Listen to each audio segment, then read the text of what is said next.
privilegiado. Então, isso eleva a minha gratidão ao Senhor e esta igreja. Agradeço o pastor Enos e a todos que coordenam, volto a dizer, a liderança. Registro, mais uma vez, os agradecimentos a todos os irmãos, o operador Vasni, o Leonardo, que tem nos conduzido com tanto carinho. Muito obrigado. E, mais uma vez, participar de um trabalho junto com o Cleito é muita honra, muito privilégio. O Gilberto é um jovem de 21 anos, que ficou adulto antes do tempo, que tem uma mente de pessoa muito adulta, que eu tenho como um filho, e desde os 12, 10 anos que o conheço, e ele mantém esse equilíbrio. Eu quero ler um texto, tendo em vista que a proposta, a temática voltada para o desafio e a tônica, a ênfase, está no poder. Eu gostaria de falar-lhes sobre poder versus glamour. Capítulo 1 da primeira carta do apóstolo São Paulo a Timóteo. É um texto, uma leitura muito conhecida. Eu aprendi com o meu pastor, saudosa memória, José Antônio dos Santos, que é bem melhor a gente andar com os conhecidos, porque o risco de se perder é bem mais difícil. Então eu costumo sempre falar das coisas simples. Capítulo 1, versículo 8, há um conselho do apóstolo São Paulo a um jovem líder que estava entrando em evidência. Ele diz: não te envergonhes, portanto, do testemunho de nosso Senhor, nem de mim, que sou prisioneiro seu. Muito pelo contrário, participa comigo do sofrimento ou das aflições do Evangelho, segundo o poder de Deus.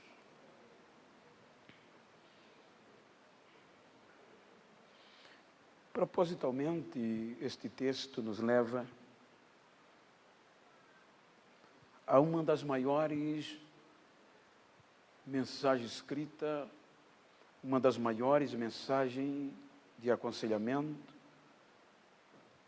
de todo o Novo Testamento.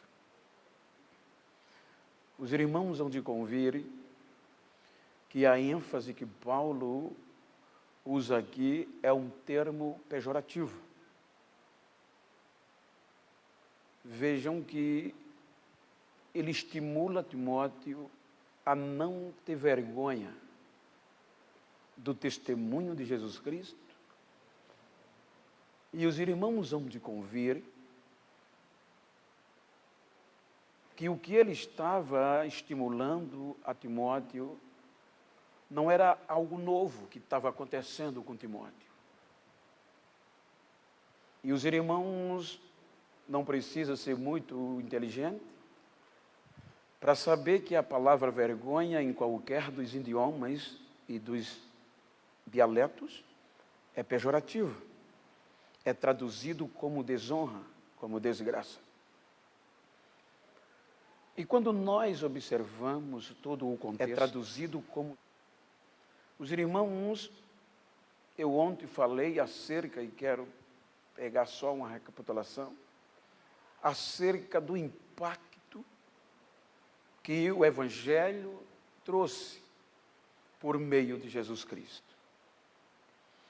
Quando nós observamos, a Bíblia nos mostra que o impactou, a dificuldade, a rejeição que Jesus sofreu, não era porque ele era uma autoridade, não era porque ele era, mas simplesmente foi este poder quando o impactou. Quando eu tomo por base isso aqui, é para mostrar que diferencia de que algumas pessoas estão pensando hoje. Que ser impactado, ser cheio de Deus, é simplesmente ser famoso e ter glamour. O Evangelho ensina completamente o contrário. Os irmãos vejam que Jesus, até os 12 anos de idade, ele, dentre esses 12 anos, ele passa cerca de 8 anos sem ser visto.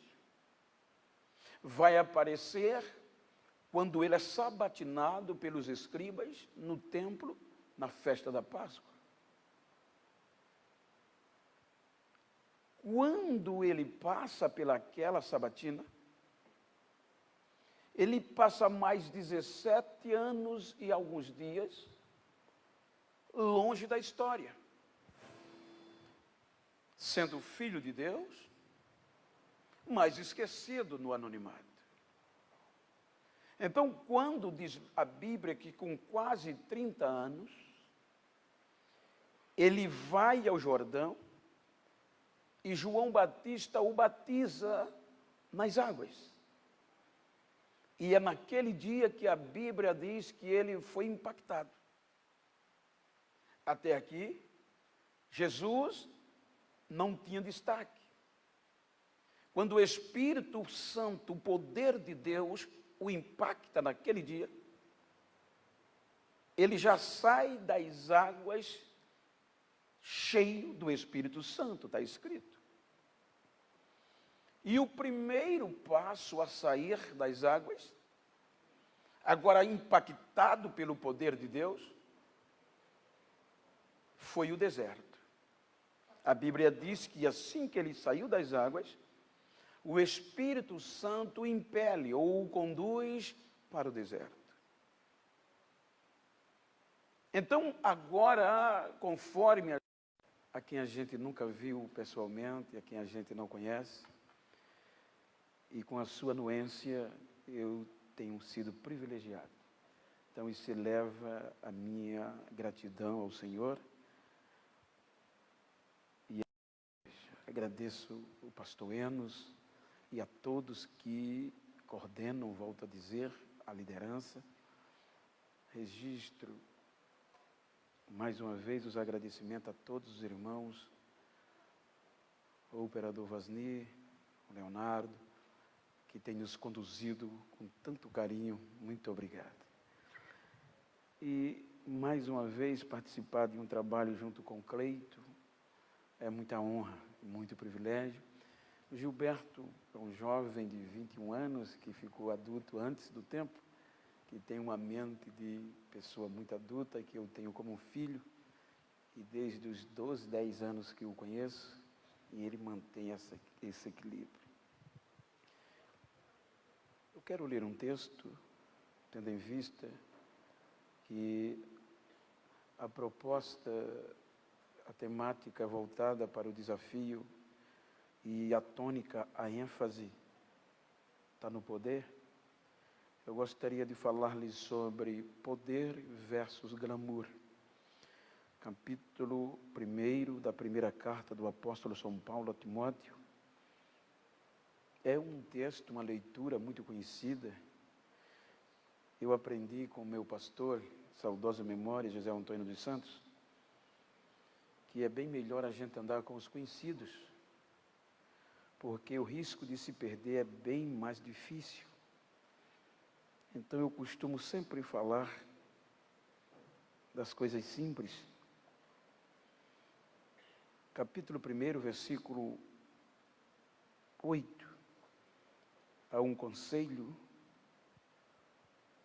do apóstolo São Paulo a um jovem líder que estava entrando em evidência. Ele diz: não te envergonhes, portanto, do testemunho de nosso Senhor, nem de mim, que sou prisioneiro seu. Muito pelo contrário, participa comigo do sofrimento ou das aflições do Evangelho, segundo o poder de Deus.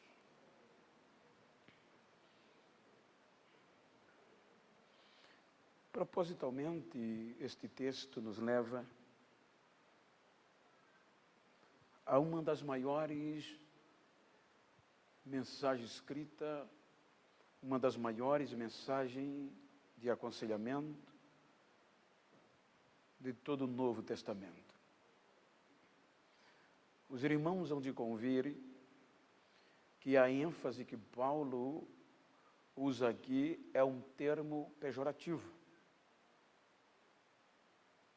Vejam que ele estimula Timóteo a não ter vergonha do testemunho de Jesus Cristo. E os irmãos hão de convir que o que ele estava estimulando a Timóteo não era algo novo que estava acontecendo com Timóteo. E os irmãos não precisam ser muito inteligentes para saber que a palavra vergonha, em qualquer dos idiomas e dos dialetos, é pejorativo. É traduzido como desonra, como desgraça. E quando nós observamos todo o contexto, os irmãos, eu ontem falei acerca, e quero pegar só uma recapitulação, acerca do impacto que o Evangelho trouxe por meio de Jesus Cristo. Quando nós observamos, a Bíblia nos mostra que o impactou a dificuldade, a rejeição que Jesus sofreu, não era porque ele era uma autoridade, não era porque ele era, mas simplesmente foi este poder quando o impactou. Quando eu tomo por base isso aqui, é para mostrar que diferencia de que algumas pessoas estão pensando hoje. Que ser impactado, ser cheio de Deus, é simplesmente ser famoso e ter glamour. O Evangelho ensina completamente o contrário. Os irmãos vejam que Jesus, até os 12 anos de idade, ele, dentre esses 12 anos, ele passa cerca de 8 anos sem ser visto. Vai aparecer quando ele é sabatinado pelos escribas no templo, na festa da Páscoa. Quando ele passa pelaquela sabatina, ele passa mais 17 anos e alguns dias longe da história, sendo filho de Deus, mas esquecido no anonimato. Então, quando diz a Bíblia que com quase 30 anos, ele vai ao Jordão e João Batista o batiza nas águas. E é naquele dia que a Bíblia diz que ele foi impactado. Até aqui, Jesus não tinha destaque. Quando o Espírito Santo, o poder de Deus, o impacta naquele dia, ele já sai das águas cheio do Espírito Santo, está escrito. E o primeiro passo a sair das águas, agora impactado pelo poder de Deus, foi o deserto. A Bíblia diz que assim que ele saiu das águas, o Espírito Santo o impele ou o conduz para o deserto. Então, agora, conforme a gente vive, uma geração midiática. Era a hora de Jesus explodir, era a hora de Jesus aparecer no cenário, porque ele estava impactado pelo poder de Deus. Mas ele vai ao deserto. Ele é tentado 40 dias depois de jejum e oração. Ele é tentado 40 dias e 40 noites diretamente pelo inferno. Naquela tentação, ele recebe a maior ou as maiores propostas que alguém, um ser humano, poderia receber. Ao ponto de que Satanás oferece a ele toda a glória do mundo para que ele o adorasse. Então agora, Jesus resiste, vence-o. E o interessante é que a Bíblia diz que quando Jesus o vence, ele volta para a origem. Ele, cheio do Espírito Santo, não vai atrás de glamour, ele volta para Galileia, para Nazaré. E espera o tempo, espera o dia. Ele não perdeu a origem. Então, agora impactado pelo poder de Deus, os irmãos vão de perceber que a Bíblia diz que agora, depois que ele é cheio do Espírito Santo, veja que a Bíblia diz que até aqui ele continuava ensinando na sinagoga na região de Nazaré. Agora o poder de Deus o toma e pela primeira vez ele vai pregar cheio do Espírito Santo no meio da cúpula da liderança. Era um culto de sábado. Era um culto tradicional, por exemplo. Era aquele culto que a gente chama um culto de doutrina, um culto de ensino, aonde é obrigatório a presença do mais alto escalão.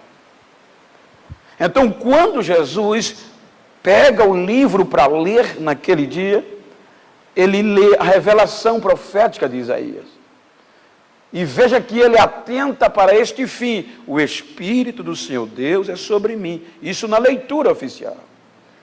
Pois ele me ungiu para pregar boas novas aos pobres, para abrir olhos aos cegos, pôr em liberdade os cativos, dar alegrias aos contritos de coração e anunciar o ano aceitável e a vingança do nosso Deus.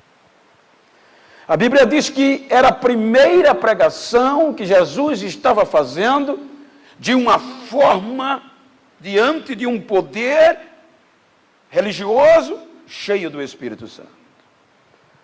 O contexto diz que o povo amava ouvi-lo. Mas agora, quando o poder de Deus o impacta, a Bíblia diz que justamente naquele dia, depois que ele fecha o livro, ele começa a pregar, continua dizendo que não vai ter honra e que eles vão reclamar porque tu não operas milagre entre os teus. E ele diz, hoje se cumpriu esta profecia. Foi o suficiente para a Bíblia dizer que todos que estavam ali rangiram os dentes e começaram a dizer, não é este o filho de José e de Maria, o carpinteiro? E já o rejeitaram ali. A Bíblia diz que pegaram-o e queriam jogá-lo de um monte para baixo para matá-lo. Então, como não conseguiram, expulsaram ele de Nazaré. Tudo isso por conta deste poder, do impacto. Então agora, quando a Bíblia diz que Jesus é expulso, ele se retira e faz residência fixa em Cafarnaum. E é dali que ele começa pregando este evangelho. O conjunto de ensinamento. E quando este conjunto de ensinamento de Cristo começa a impactar, começa a explodir em poder e maravilhas que ninguém tinha visto antes. Então incomoda. então incomoda. Então é quando as autoridades, depois de muitas investidas, quer ludibriar, como tinha o controle do povo, sabendo que multidões estavam seguindo este Jesus, e quando ele pregava, fazia diferença. Os irmãos vejam que a Bíblia diz que o sistema enviava peritos. A palavra perito quer dizer especialistas.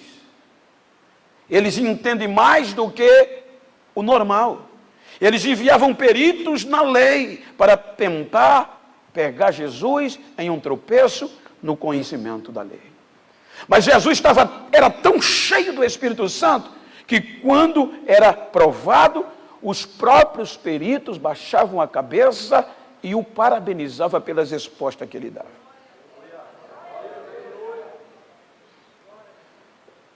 Veja que o impacto era tão grande que eles mesmos saíam convictos. Como se fala com tanta autoridade como ele fala? Então, tudo isso fazia com que o sistema cada vez mais se revoltasse. É quando o sistema agora quer denegrir a imagem por conta do impacto do poder de Deus que estava sacudido não só a região norte, como a região sul da Palestina. Então, o sistema agora teve medo do que esse poder poderia fazer. Então, é quando a Bíblia diz que eles tentaram denegrir a imagem de Jesus.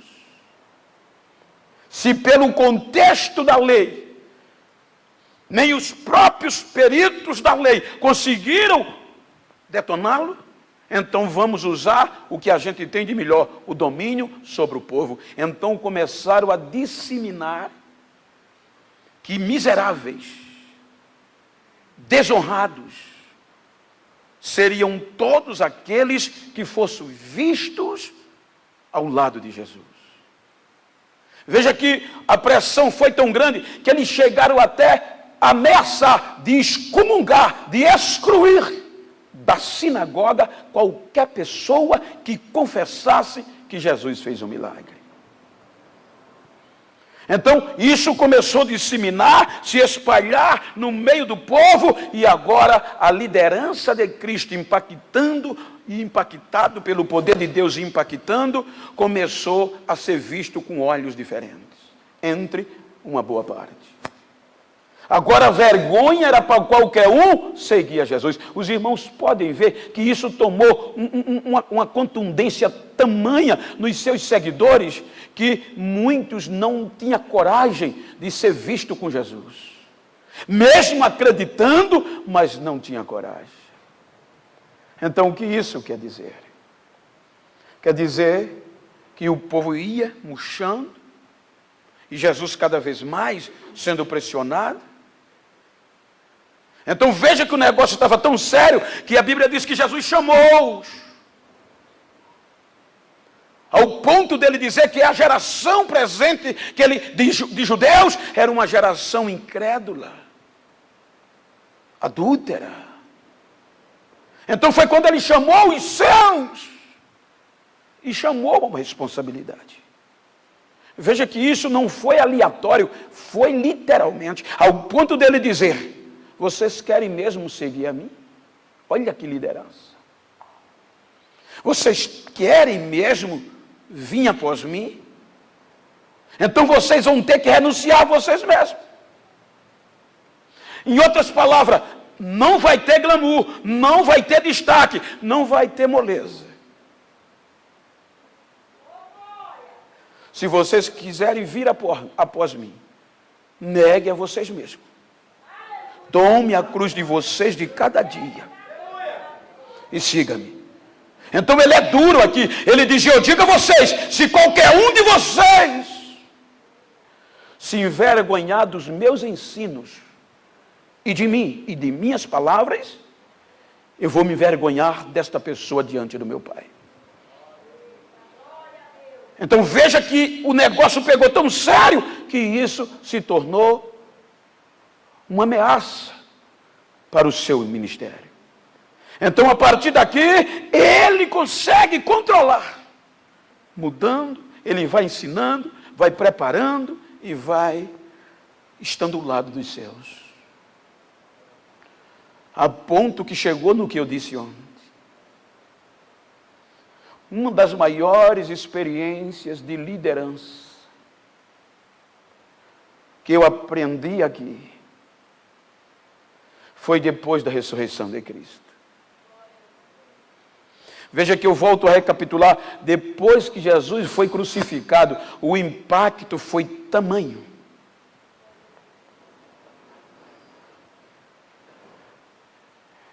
Que muitos desistiram. É interessante. Jesus permitiu que os seus liderados errassem. Quando Jesus ressuscita, na ótica humana não havia perspectiva de continuidade. Porque os mais íntimos estavam abalados e os que te haviam ouvido os ensinos, desestimulados. Com medo do quê? Da força do sistema, se sentindo abandonado, sentindo-se desprezados e sozinhos. Então, quando Jesus ressuscita, esta era a notícia que circulava, era a situação. Ele viu, Pedro negou, fulano ninguém viu mais, Beltrano com outros voltaram à velha vida. Jesus tinha tudo para deixá-los para trás.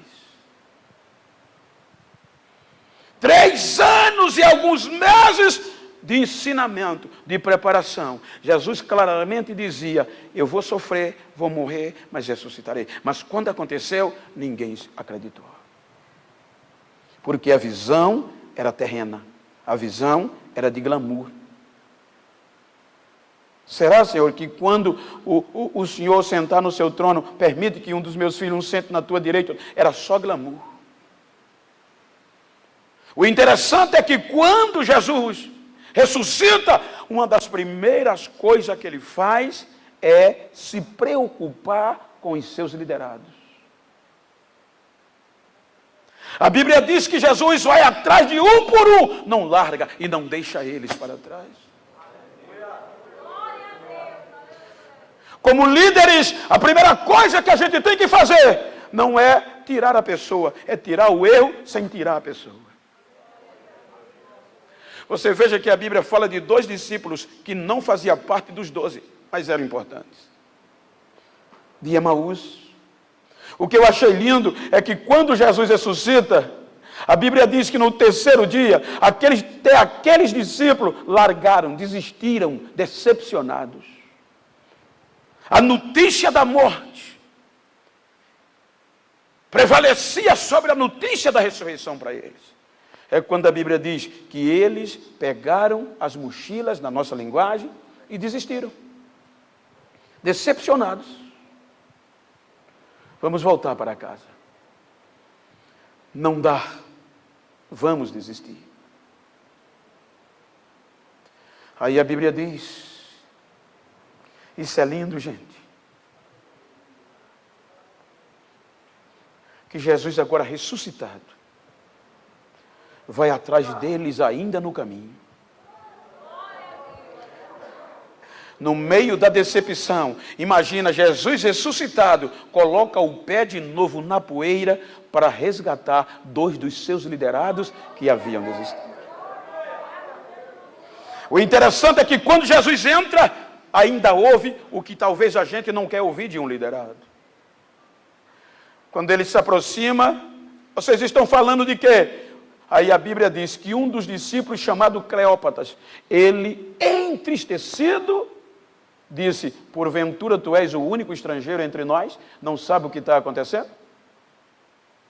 Não. O quê? Sobre Jesus o Nazareno? Um varão poderoso em obra, profeta de Deus, que a gente esperava que fosse ele que viesse redimir Israel. Mas hoje já é o 3º dia. Como os nossos líderes o mataram, os nossos sacerdotes, já é o terceiro dia e nada. Certo que algumas mulheres estão dizendo que ele ressuscitou, mas a gente não acredita. E começaram a descer a madeira em Jesus, sem perceber que era ele. Veja que a decepção foi tão grande que os olhos se fecharam.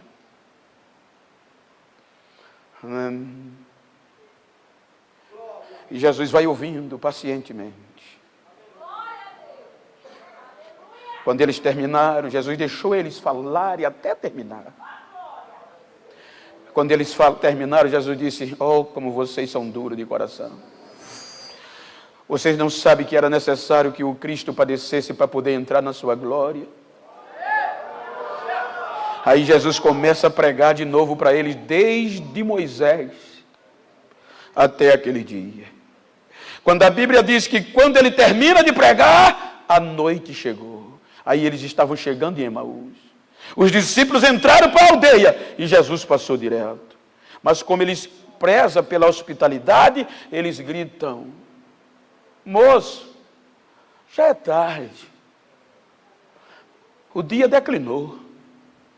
Caminhar essa hora é perigoso demais. Fica conosco. Amanhã o senhor continua a viagem. Constrangeram. E Jesus voltou. Quando Jesus volta, entra e pergunta a eles: tendes alguma coisa a comer? Trouxeram um pão. No detalhe, gente, a Bíblia diz que no partir do pão, segundo alguns historiadores, não é bíblico, a segunda história diz que quando Jesus partiu o pão, os discípulos viram a marca do grampo no seu punho, na sua mão. Então olharam para o outro e disseram: é o mestre. Quando olharam para frente, ele não estava mais. Aí olharam para o outro e disseram: bem que a gente percebeu que quando ele falava, o nosso coração ardia.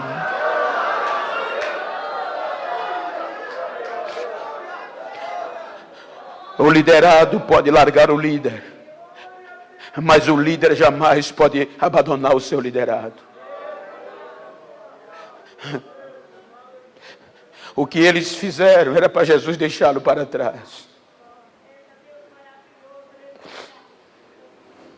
Não é assim que muitas vezes a gente faz. A gente evangeliza, a gente rala. E muitas vezes, você sabe que não é fácil permanecer fiel nos dias que a gente vive. Só esse poder nos dá essa força. Mas às vezes, por algumas fraquezas, a gente diz o que não quer, a gente faz o que não deve fazer. E é comum no nosso meio a gente abandonar. Comprovadamente, nós somos o exército que mais deixa feridos para trás. Comprovadamente. Eu conheço lugares que os crentes são proibidos de dar a paz do Senhor a quem se desviou, a quem foi ferido. Vocês não podem falar com ele, não é mais do nosso. Jesus não fez isso. Ele não deixou ninguém para trás. Foi atrás de um por um. Eu lembro-me de um amigo meu, eu sempre converso com ele, ele passou alguns dias comigo. Eu já disse algumas vezes isto.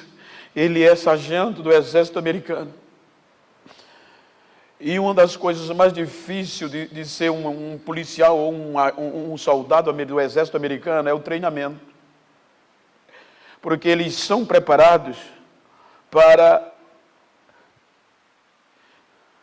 a guerra. Ele se viu na guerra do Afeganistão. E eu comecei a fazer pergunta: que coragem eles têm de enfrentar? Ele disse: o problema não está na guerra, o segredo está na preparação. O nosso treinamento é muito duro, é mais duro do que a guerra. A guerra só é a realidade, mas quando a gente vai para a guerra, a gente já vai pronto para morrer por duas coisas. Qual? Primeiro, a pátria, está acima de tudo. E depois, o companheiro ou o liderado. A gente não pode deixar ninguém para trás, Bento, na guerra. Nós somos treinados a não largar o ferido para trás. Ele disse, às vezes nós estamos no campo de batalha e algum dos companheiros pisam em campo minado. Ele disse que a bomba explode e lança-os para cima. Quando eles descem, já descem sem as duas pernas. Quando olham, diz aí, acabou, não serve mais para nada. Mas a preparação ensina eles, ainda está respirando? Tá. Então coloca no ombro e traz para o acampamento.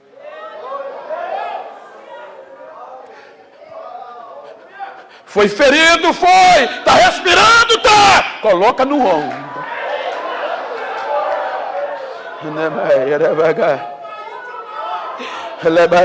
Eu sei. Diga para quem está ao seu lado, se depender de mim, você não vai ficar para trás.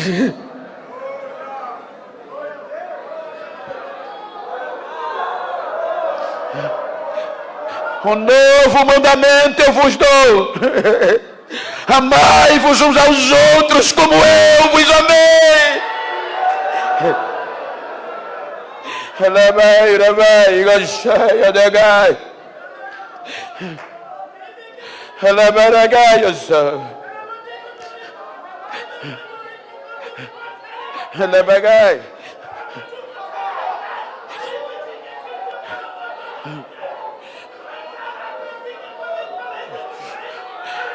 Amanhece o dia.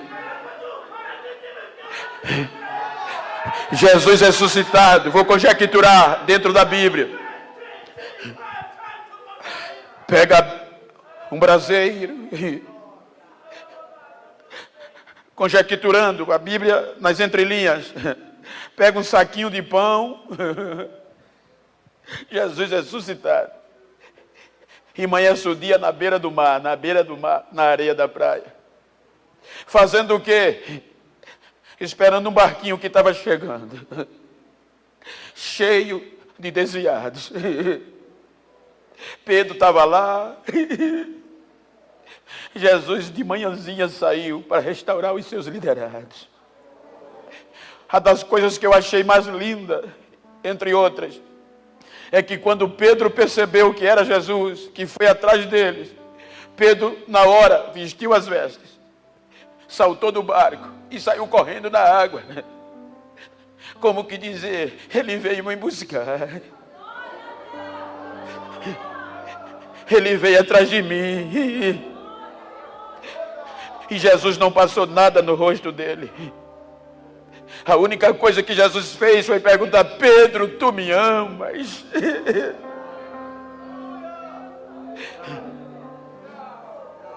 Tu sabes, Senhor, apacenta as minhas ovelhas. Quem faria isso, gente? Jesus restaurou um por um, sem passar na cara de seus erros. Para isso é que a gente foi chamado. Evangelho não é glamour. Poder de Deus não é glamour. Veja que Jesus restaurou-los. Só não restaurou Judas porque ele se perdeu com as próprias mãos. Nenhum do que me deste se perdeu. Você está entendendo agora o peso de uma liderança? Para dizer que alguém não presta, qualquer um diz. Para tirar o erro dos outros, jogando ele para fora do conjunto da igreja, qualquer um faz. É por isso que você foi escolhido, porque você é diferente.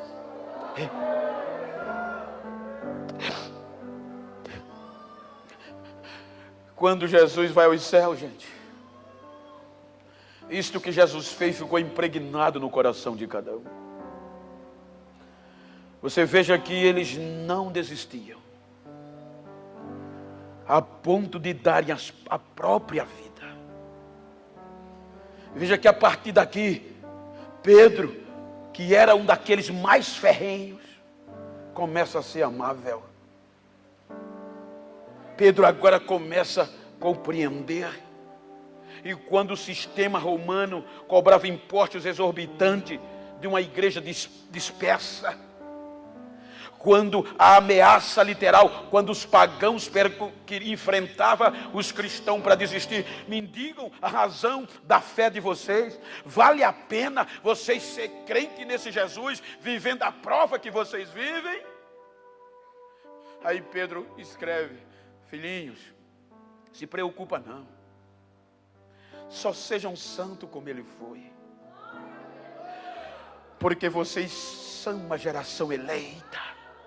Antes vocês não valiam nada, nem povo era, mas agora vocês são povo de Deus, sacerdote o santo, a geração que vai fazer a diferença.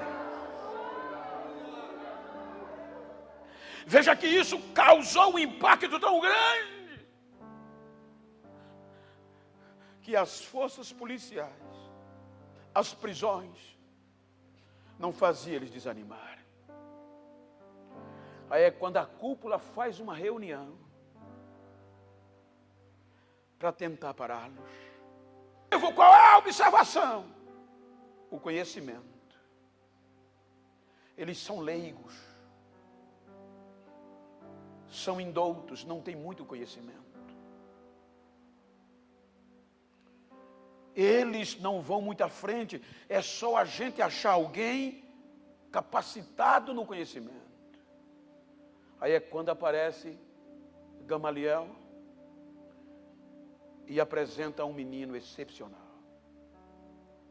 Gamaliel apresenta um jovem ao Sinédrio, um jovem formado em direito, um jovem capacitado em filosofia, um jovem excepcional em conhecimentos judaicos e romanos, um jovem meramente preparado, poliglota, exímio orador, e que conhecia a lei de Moisés como ninguém, e para melhorar era fariseu, a seita mais dura do judaísmo. Aí é quando surge Saulo de Tarso e é nomeado o cara. Agora imagina a força do conhecimento. Do lado de Paulo estava o contexto acadêmico, o contexto religioso, a força intelectual. E do outro lado, os ignorantes, mas cheios do Espírito Santo, impactando. Aí é quando Paulo entra no cenário com a incumbência de quê? De sobressair sobre eles. E o que é que Paulo usa? A força. Prisões. Massacra, arrebenta. A Bíblia diz que muitos fugiram com medo de Saulo. Muitos partiram com medo de Saulo. Saulo se torna a figura central. Saulo se torna o mais famoso perseguidor da igreja. Gramu andava com escolta policial. Mas a Bíblia diz que por onde aqueles irmãos passavam, mesmo fugindo, anunciavam a palavra do Evangelho. E iam impactando vidas. Aí é quando a notícia chega. Os crentes estão lá em Damasco. E Damasco está sendo impactada pelo poder de Deus. Aí ele respirando a ameaça de morte. A Bíblia diz que ele pega a escolta policial e vai a Damasco com o propósito, com fé de ofício, que era uma carta judicial que dava autoridade a ele. Amparado pela ordem do Sinédrio, o Senado do judaísmo. Ele vai a Damasco trazer preso para Jerusalém os impactadores. Mas antes de chegar em Damasco, a Bíblia diz que um facho de luz, não foi nem a luz toda, a glória. Ao meio-dia, se você olhar, a ciência mostra que ao meio-dia, independente do continente, é quando o sol está com a maior glória, quase no seu núcleo central, 15 milhões de graus Celsius. E no meio-dia, no calor mais forte do sol, um facho desce e a Bíblia diz, brilhou mais do que o sol.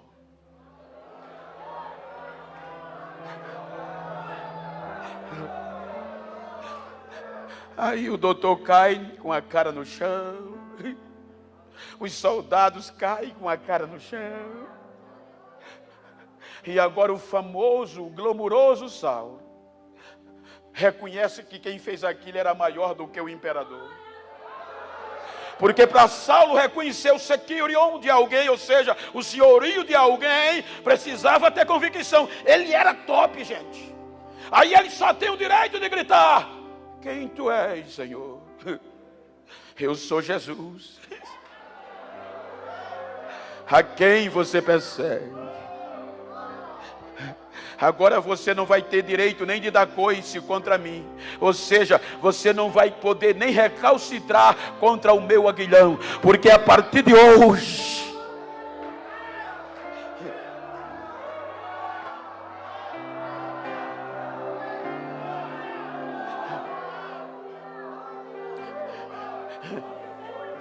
o homem que quando saiu de Jerusalém para Damasco, estava sendo esperado em Damasco, com honra de Estado, chefe de Estado.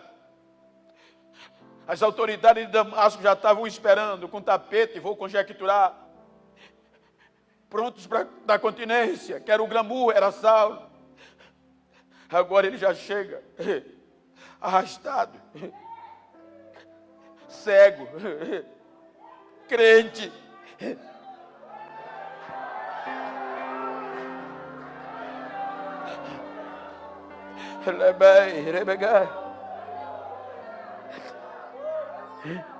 Sem destaque. A notícia começou a rolar. Sabe quem é crente agora?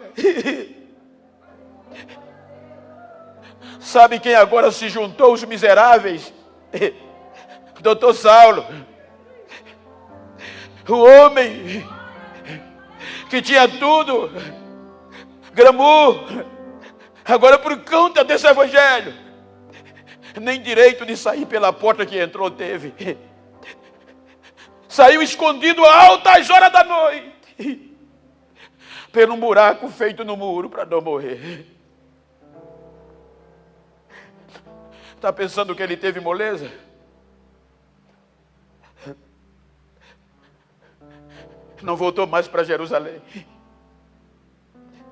Naquele dia, perdeu o glamour, perdeu o status, tudo por causa do evangelho. Tem muita gente que pensa que ser impactado, ser cheio do Espírito Santo é glamuroso, é o que rola hoje.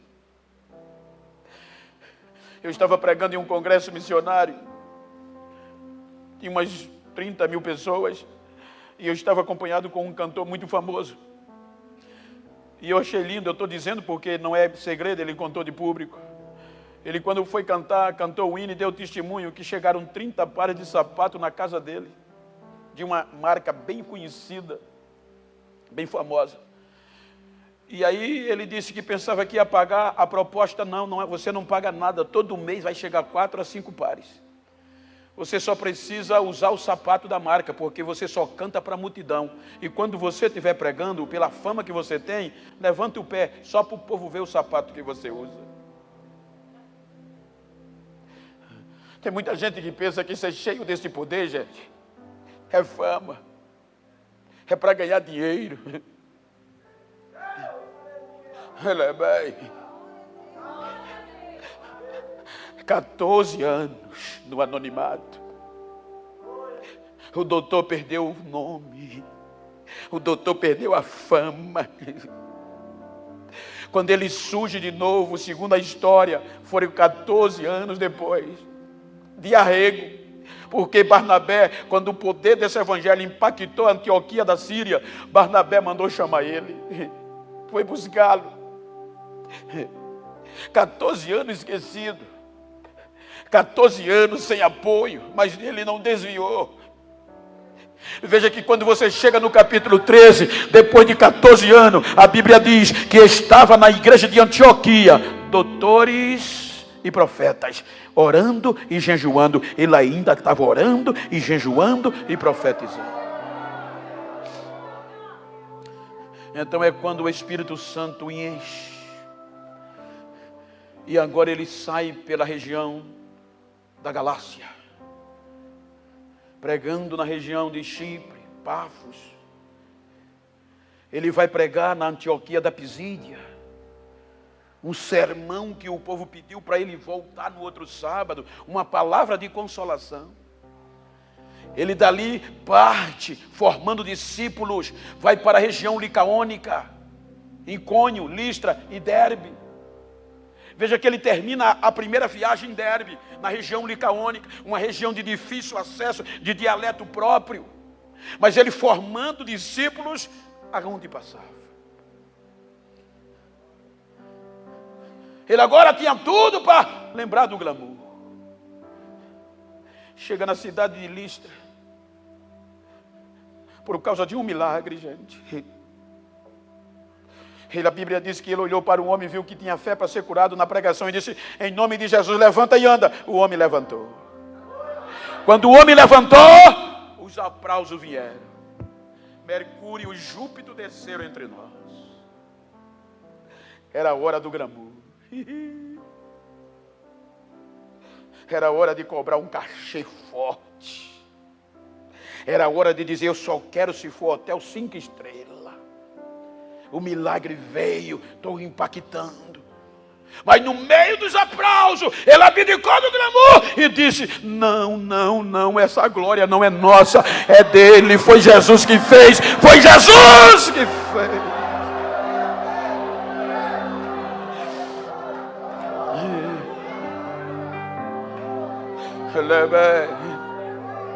Sabe como ele saiu da cidade?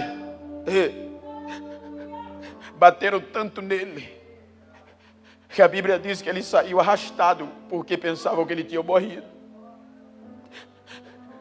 Os irmãos souberam, Paulo foi arrastado, está fora da cidade, morto como morto.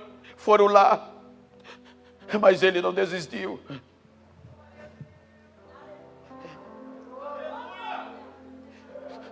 Como a gente desiste tão fácil. Ele empreende depois de alguns dias a segunda viagem, passando pelo mesmo caminho, pelas mesmas igrejas, vendo como estavam. É quando ele conhece Timóteo. Ele nem sabia que a primeira viagem que ele fez impactou Timóteo. Veja no capítulo 16 de Atos, quando ele chega em Icônio, os irmãos de Icônio davam testemunho. Paulo, tem um jovem aqui que foi impactado por este poder. Quando ele chega em Listra, os irmãos de Listra disseram: Paulo, tem um jovem aqui impactado pelaquela pregação que você falou. Quando ele chega em Derbe, 100 quilômetros de uma para outra, quando ele chega em Derbe, os irmãos de Derbe dizem: Paulo, tem um jovem aqui que naquela pregação que você fez, foi impactado, ninguém segura ele está pegando fogo aqui dentro. Aí Paulo conhece Timóteo, o ama, estende as mãos sobre ele, circuncida por conta dos judeus, estende a mão sobre ele, para ele receber esse impacto. Veja que é daqui que Timóteo entra na comitiva. Aí é quando Paulo chega na região de Troade, tem a visão do macedônio, do europeu: passa a Macedônia e ajuda-nos. Paulo já leva Timóteo na comitiva. Quando chega em Filipe, a primeira região ou cidade da Europa, ele prega. E o que é que acontece? É preso, chicoteado com Silas. E Timóteo estava ali. Que evangelho é esse? Que evangelho é esse? Quanto mais cheio, quanto mais impactante, mais o chicote batia.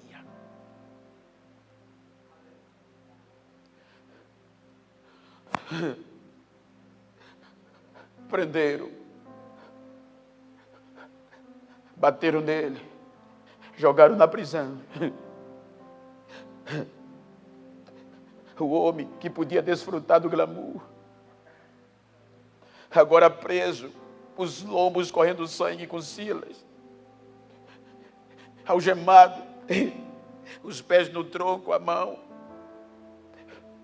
E meia-noite, gente, eles ainda têm ânimo para orar e cantar.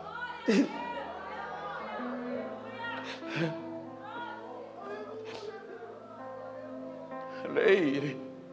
A Bíblia diz que depois disso, eles não desistem, saem e adentram a Europa dentro. Atenas, Tessalônica, Bereia, pregando esse evangelho e formando discípulos. Dá uma olhadinha para quem está ao teu lado e diz para ele: Deus não te chamou para glamour.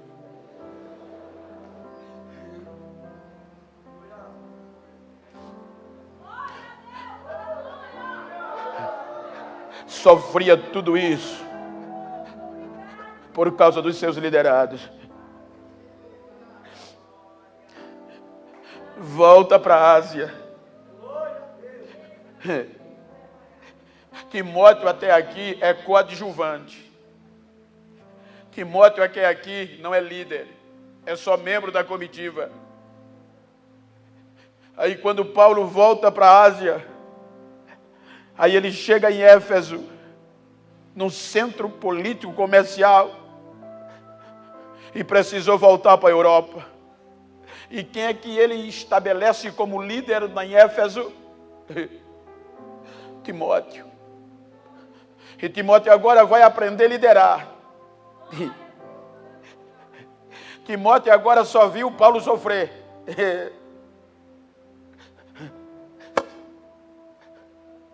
Aí Timóteo fica liderando em Éfeso.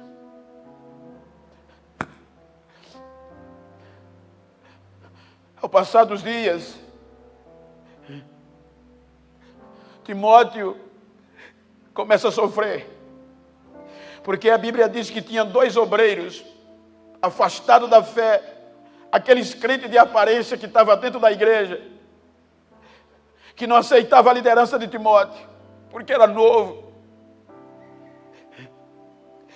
A Bíblia diz que quando Timóteo pregava, impactado por esse poder sobre a ressurreição, quando terminava a reunião, eles saíam fazendo a cabeça dos crentes, dizendo: Timóteo não sabe nada não. A ressurreição já aconteceu, ele só está aí porque é filhinho do apóstolo Paulo. E a Bíblia diz que esses miseráveis ia fazendo com que alguns jovens e alguns irmãos se desviassem da igreja, se apostatassem da fé. E nada pior para um líder do que ver o seu grupo, a sua igreja esvaziando. Aí agora Timóteo sente na pele. Estava impactando pelo poder de Deus. Então agora Éfeso começou a esvaziar a igreja, e esses 2 homens, Emineu e Fileto, batiam no peito. Quero ver o que ele vai fazer agora. Aí, como Paulo tinha sido preso na Europa pelo império e estava agora preso em Roma e não podia ir a Éfeso porque estava preso e não podia mais sair. Aí a notícia chega na prisão: Paulo, Timóteo está quase desistindo. Mas o que está acontecendo? A rejeição. Estão dizendo que ele é mestiço, o pai dele é grego. Tem 2 crentes lá que está amedrontando e ele está perdendo a liderança. Ele está quase desistindo. Ele nem coragem tem mais de pregar. Ele está sentindo vergonha de falar de Jesus Cristo e de você. Porque parece que Jesus não está fazendo nada e você só vive preso e apanhando. Então que evangelho é esse? Quer ficar tranquilo? Não seja cheio. Enquanto você não for cheio, você é mais um. Aí é quando Paulo pega o pergaminho e escreve a 2ª carta. Veja que ele coloca a estímula de Timóteo lá em cima. Veja como ele começa: meu filho amado, eu te conheço, e eu já sabia a fé que tem na tua mãe e na tua avó, que não é fé fingida. E com certeza eu sei que a fé que tem em você não é mentirosa. Eu sei o que está acontecendo, meu filho. E é por este motivo que eu estou te escrevendo. Desperta o dom de Deus que há em você. Porque Deus não te deu um espírito de covardia, nem de medo. Quando eu impus a minha mão sobre você, você recebeu um espírito de poder. Isso quer dizer, o que está com você é maior do que o que está com eles. Dentro de você tem um potencial maior. Você tem um potencial maior. Não desista, meu filho. Não se entrega. Não se envergonhe do testemunho de Jesus Cristo. Nem de mim, que eu sou prisioneiro seu, mas sofre as aflições do Evangelho, segundo o poder de Deus. Quanto mais cheio, mais aflição. Quanto mais cheio, mais aflição. Mas vai dar certo, o final é glorioso.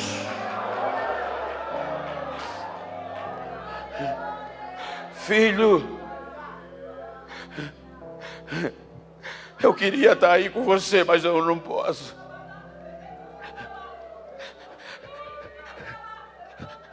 Vai ser assim mesmo, filho. Vai ser difícil os últimos dias.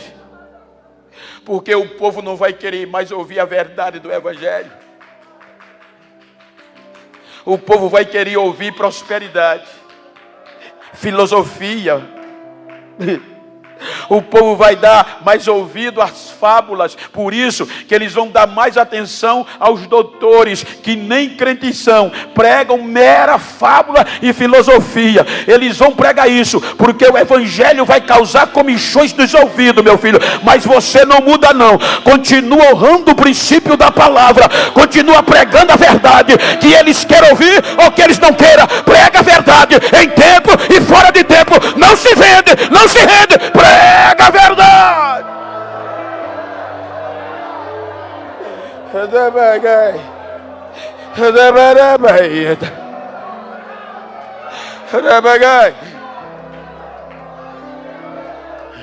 Quanto a mim, meu filho, a minha hora chegou. Segundo alguns historiadores, dizem que Paulo estava preso na masmorra obscura de Roma. E enquanto ele escrevia, segundo a história, os algozes entraram na prisão. Prisioneiro Paulo, vai desistir ou vai morrer? Ele não para de escrever. Ele diz: a minha hora chegou, meu filho. Eu estou sendo oferecido por aspersão. Mas eu combati um bom combate, Timóteo. Eu acabei a carreira e guardei a fé. Agora o que me aguarda é a justa coroa da justiça, a qual o justo juiz vai me dar naquele dia. Não só a mim, mas a todos, a todos, a todos que amarem a sua vida. Evangelho não é glamour. Poder de Deus não é glamour.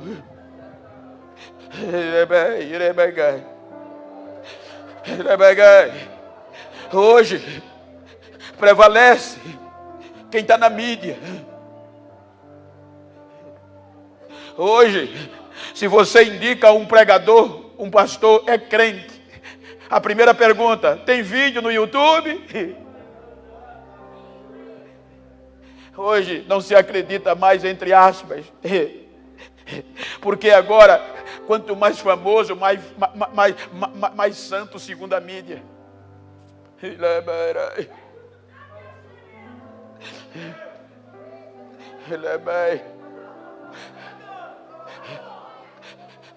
Mas o Evangelho, o poder de Deus, por mais que queiram te abafar, não conseguem. A madeira rola, o chicote bate, mas se é cheio do poder, você vai impactar, queira ou que não. Eu estou dizendo isso como testemunho. Não como vanglória, só para mostrar a você que se você for cheio, impactado pelo poder de Deus, se preocupa não. Hoje, geralmente quando alguém me vê, o senhor já pregou nos Gideões? É a primeira pergunta que se faz aos pregadores.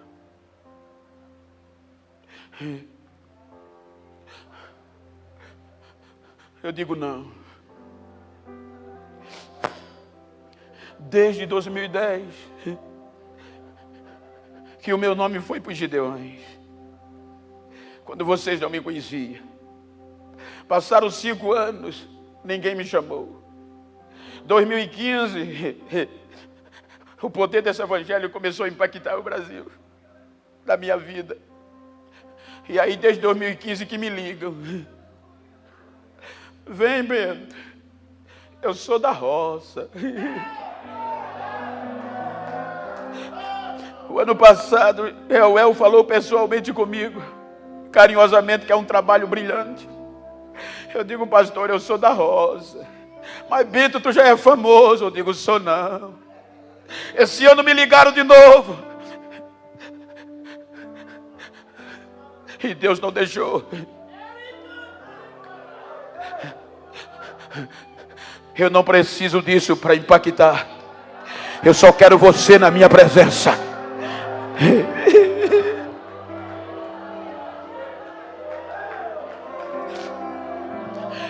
Tem congressos. Hoje, se for aceitar, eu prego todos os dias. Tem dia que eu estou pregando para 60, 70 mil pessoas. Tem dia que eu estou pregando numa igreja tão pequena que do púlpito dá para botar a mão na cabeça do obreiro, do porteiro e orar por ele.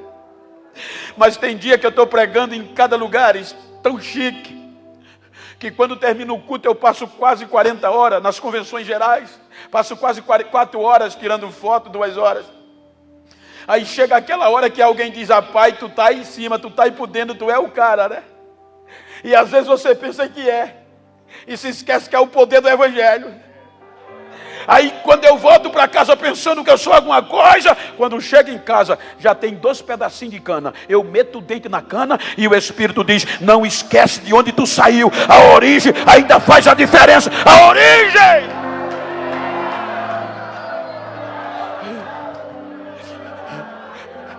Desperta, Timóteo. Agora você é líder, Timóteo. Agora ovo pode bater em você, mas você não pode retribuir. Irmineu e Fileto diz o que quer de você, mas você não pode dizer contra ele. Só tem uma coisa, continua pregando e deixa ele com Deus, porque o Espírito que foi colocado em você é de poder, é de poder, é de poder, é de poder. Timóteo, segundo a tradição, renovou e não desistiu mais. Morreu pregando o evangelho, a paulada. O pau batendo, a madeira batendo e ele pregando até o último suspiro. E hoje a gente desiste tão fácil. Rabai, Rabai, vai ser o meu último ano. Não dá mais, eu não aguento mais. Você é forte, Timóteo. Impactado pelo poder que foi imposto sobre você. Eu sofro as minhas prisões, mas eu não me envergonho. Diga, olha para quem está ao outro lado, diga, dá para desistir mais não, viu? Dá para desistir mais não.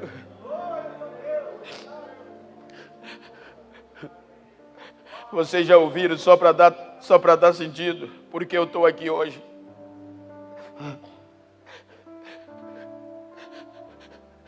Antes de eu ser impactado por esse poder, as pessoas diziam que eu não valia o que comia. Os meus irmãos biológicos diziam, esse nego não vale o que come. E quantas vezes eu não quis suicidar. Mas um dia, no meio de tantos defeitos que passavam no meu rosto, alguém falou desse Jesus, desse poder. E eu disse, mas eu tenho muitos defeitos. E aquele rapaz disse, mas o meu Jesus é especialista em quem tem defeito. Me levou para a igreja, Jesus, e me aceitou. 1992. Rio Largo, Fazenda Canoas, Canavial. Toda a minha vida foi dentro da cana até os 40 anos. No meio do nada, Jesus me aceitou. 1 ano e meio depois, eu estava em um culto e o Espírito Santo usou o pregador e eu fiquei de pé. E o pregador disse, Deus está mandando eu lhe dizer que as fronteiras do mundo vão se abrir.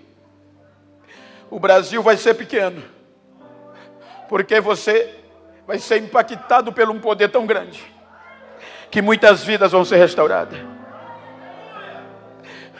Passaram-se 3 dias, aí um grupo de obreiros foi me procurar, para me aconselhar, pastor. E disse, Genival, a gente veio te dar um conselho. Qual? Esquece aquele culto de domingo. Mas por quê? Aquela profecia não era para você, não. O pregador errou. Mas por quê? Porque você tem 3 defeitos que é impossível acontecer. Quais são os meus defeitos? Tu é pobre, Bento. O mundo vai se abrir para você pregar. O Brasil, oh meu Deus, tu é analfabeto. E para piorar, tu é preto. Não vai muito longe, não. E eu quis parar. Eu disse, se eu não valia nada lá fora, o que é que eu vou fazer aqui? Fui desistir, não consegui. Fui orar meia hora no outro dia, dizendo, nunca mais eu volto. O Espírito Santo não deixou. Eu ouvi naquela manhã, 2 mãos nos meus ombros, senti e ouvi o Espírito Santo dizendo, fui eu que te chamei. Eu não desisto de você. Depois de 8 horas de grito, de choro, de joelhos, eu me levantei, pronto para desistir. Quando eu vou voltando para a casa da igrejinha, aí vem um jovem correndo, Genival, tua menina está passando mal, 9 anos. Quando eu cheguei no posto de saúde, o médico disse, eu fiz o que pude, mas ela já deu entrada em óbito. Leve para casa, prepara o funeral. Na década de 90, não tinha esse plano funerário. A gente pedia auxílio às prefeituras, deixava o cadáver em casa e andava da minha região para a cidade, 15 quilômetros. Aí ele leva para casa e providencia o funeral. Agora eu com a menina morta no braço, saí da igreja, pregava, e agora? As pessoas meneavam a cabeça, cadê teu Deus? Quando eu vou entrando para casa, o Espírito Santo diz, vá para casa não. Leve ela aonde você estava orando. Como o homem vê, eu não uso como o homem usa. Eu vou mostrar a você quem sou eu hoje, e eu vou provar a você que eu não desisti de você. Eu fui para a igreja, joguei a menina na frente do púlpito e comecei a gritar, não dá mais, não dá mais. Minha esposa chorava. Daqui a pouco vem o médico, vem a enfermeira, os vizinhos lotam ao lado da igreja. Aí a voz de Deus chega e Deus diz, fui eu que te trouxe aqui para te mostrar que vou não desistir de você. A proposta está de pé. Quando ele disse assim, a menina começou a se endireitar e deu um pulo no meio da igrejinha e começou a correr, pai, o que houve? Ele ressuscitou ela na hora, naquele dia. Impactou. 94, 1995. Deus se esqueceu. Parecia que Deus se esqueceu. 96, Deus não disse mais nada. 97, chegava na igreja, os meus amigos diziam, cadê, Bento? Qual foi o país que você veio? Eu tinha vindo do Canavial, de uma carroça de trator.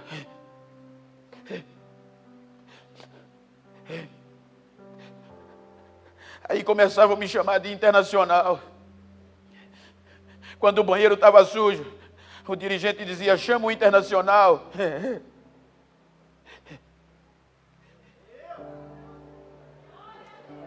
Eu pegava a esponja, o rodo, lavava banheiro cantando. Zombavam de mim. Era melhor ter desistido.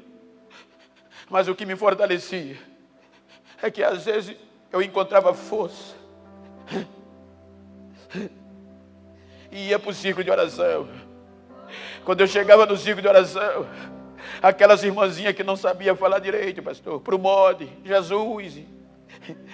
Quando eu ia me ajoelhar, já via ela com um cocozinho na cabeça. Irmão Geno, Jesus me mostrou o quê? O Senhor voando nas asas de aço, para lá e para cá.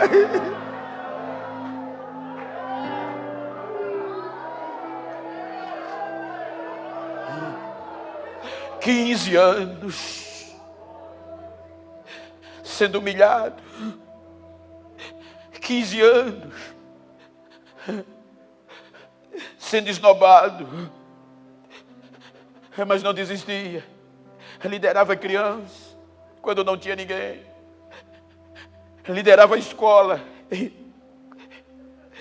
Hoje está muito chique, melhorou, mas na época as crianças choravam nos cultos. Eram os obreiros que tinha que pegar no braço para a mãe não perder o culto e ia para a calçada. Tinha dia que eu estava com 2 crianças no colo, botando chupeta e dando balinha e cantando musiquinha de naná. E quando terminava o culto, os amigos diziam: aí, internacional, está gostando? Evangelho, o poder de Deus não é glamour. 15 anos se passaram, chegou 2009. Aí eu recebo uma ligação, dentro do canavial, na Fazenda Canoas. Era o secretário-geral da Convenção de Alagoas. Genival, pois não, pastor presidente mandou ligar para você. O que é que eu fiz de errado? Eu nem conheço ele, nem ele me conhece.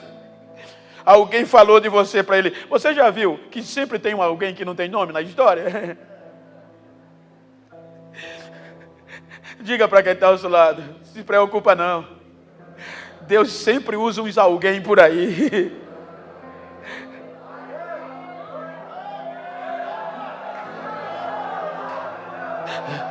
Desiste não, filho.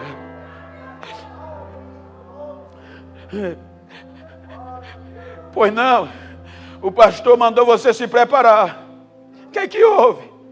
Ele vai colocar você para ser um dos pregadores da convenção alagoana. Cuidado, você vai ser o primeiro pastor alagoano a pregar nas convenções. E o primeiro preto. Eu tremi, era mês de junho, a convenção nossa é em agosto. Quando foi mês de julho, saiu um cartaz com foto, pastor José Wellington, pastor presidente da convenção geral, pastor presidente da convenção baiana, pastor presidente de Santa Catarina, só pastor presidente. E no meio dos pastores presidentes tinha uma carinha preta lá. Genival Bento.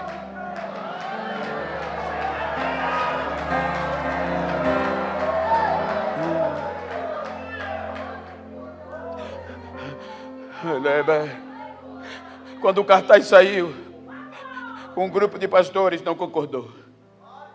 Procurou o pastor e disse: pastor, o senhor vai colocar aquele menino para pregar? Vou. O senhor sabe que ele é da roça, não tem cultura? Sei. O senhor sabe que ele é preto, né? Sei. O senhor vai arriscar o seu ministério? São quase 30 mil pessoas à noite. Só pastor presidente no púlpito. E o senhor vai colocar aquele preto para pregar? Vou. O que aconteceu? Perdeu o juízo? Não. Foi Deus que mandou.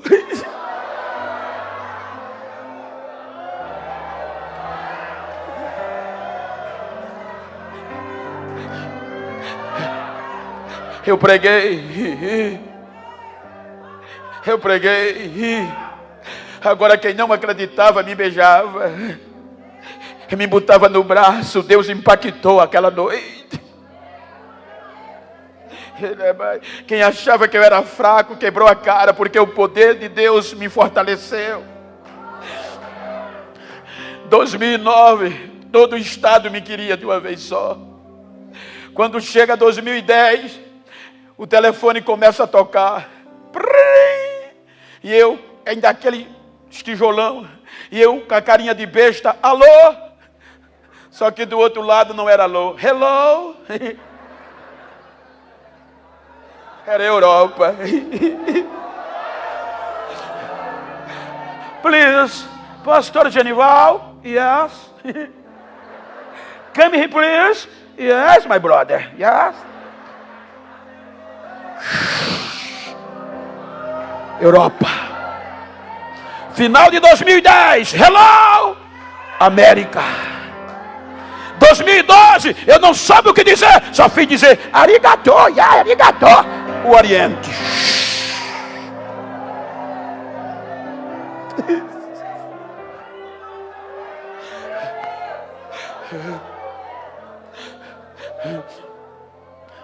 Hoje eu viajo mais de 20 viagens internacionais em um ano.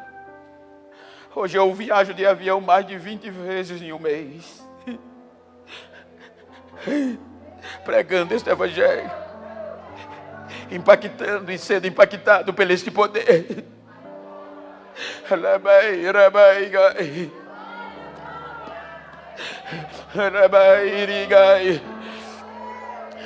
E não me envergonho de dizer de onde eu sou. Deus abriu as portas, eu não sou mais analfabeto, sou doutor, reconhecido pelo MEC. Hoje eu não sou tão pobre como eu era, porque eu comia caroço de jaca. Hoje eu já como no Bristol. Mas continuo pretinho do mesmo jeito, impactando e sendo impactado pelo poder de Deus. Não desista, Timóteo, não desista, Timóteo. O que está em você é maior, é maior. Você não é fraco não, Timóteo. Você é forte, você é forte. Levante a cabeça.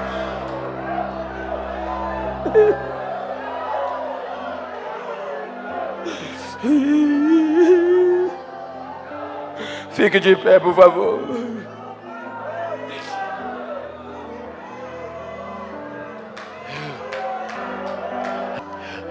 Se você puder, eu gosto de terminar com a igreja. Vira para esse irmão do mesmo sexo ou íntimo que está perto de você.